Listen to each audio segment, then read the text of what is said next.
Wednesday the 10th of September reflections. Today we started off by doing a HIIT workout. Sadly I didn't really do it because I've got a really bad knee, so I helped watch and I did the timer and stuff. After that we then did an improv thing, so after the HIIT workout, so we had to improv that we were just been to a dance or a festival. We've been dancing all night and we're trying to find our tents. So that felt really real because I feel like you'd be so tired. Obviously after the HIIT workout you're tired, so you'd be tired looking for your tent, so it just worked. After that we did a full yoga stretch, which is what we do every time after HIIT workout. And after that we then did improv. So Matt made everyone sit on their knees, and it was like we were in church and the priest was passing around wine or something like that, which I didn't do because of my knee, but I sat and watched and acted like I was still in the environment. We then did some breathing things. So we sat down and based on emotion. So we spoke about the tempo and the rhythm. So at the speed, so if you're taking a long, slow, then that could be maybe you were tense and you were finally able to release that breath. And then the rhythm is the intensity. So that one, you're taking it in slowly and releasing a big bit of breath. But if you're going, then that can show more maybe stress or anxiety, that kind of thing. So we spoke about that and how breathing can affect you. And I feel like if I felt completely fine and then I went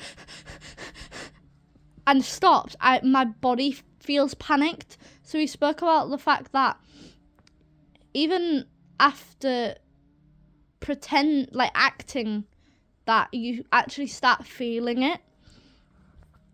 We then did a experiment with different ways to stand up, so kind of the same as the breathing, but instead showing it with our body instead of our breath. So we sat down on the chair, and if you stand up slowly and deliberately, with intense focus, that shows maybe you're going to a job interview, you stand up intensely and slowly to maybe calm your nerves or maybe show confidence, that kind of thing. We also did stand up quickly and deliberately, so intense focus. So you jet up off your seat, maybe you look a bit eager to go to the job interview, you know what I mean, that kind of stuff. We then went into groups of 2 or 3, and we created a scene where we were getting an interview. So what I did, I stood up very casually, so I looked like I kind of didn't give a rat's ass about the job interview. As Neve, she stood up very eager, and then so it showed and then our other partner, I can't even think of the name,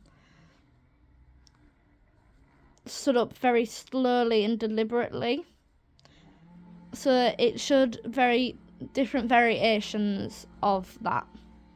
We then watch the video of Andrew Scott showing emotional behaviour. So there was a lot of arm flapping. At one point he did a massive a dramatic sigh.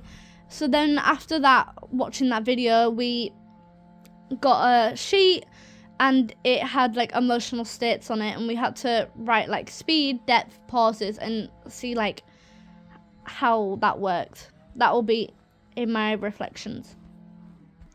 After that, we then did maths alternatives. So people who don't have maths did the work. We just researched about podcasts and stuff like that.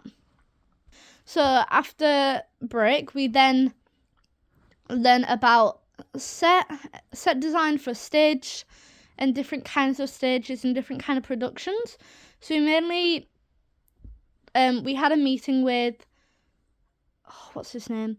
We had a meeting with one of the design people who used to do set design for loads of different theatres, and he spoke about different things like cycloramas and trucks, treads, that kind of stuff. Then we had to research them and bring into more detail. I like learning about that stuff because, like, sorry, that was my Alexa. We like, because obviously you do theatre, you kind of get an understanding of some stuff, but maybe, like, I've never worked with, like, flying elements. Well, obviously I've had backdrops that come flying in, but other stuff, like, and I've never worked with a revolve. So learning about those stuff and how they work is really good, and how other productions have used them, like stuff like that. And that was the end of Wednesday.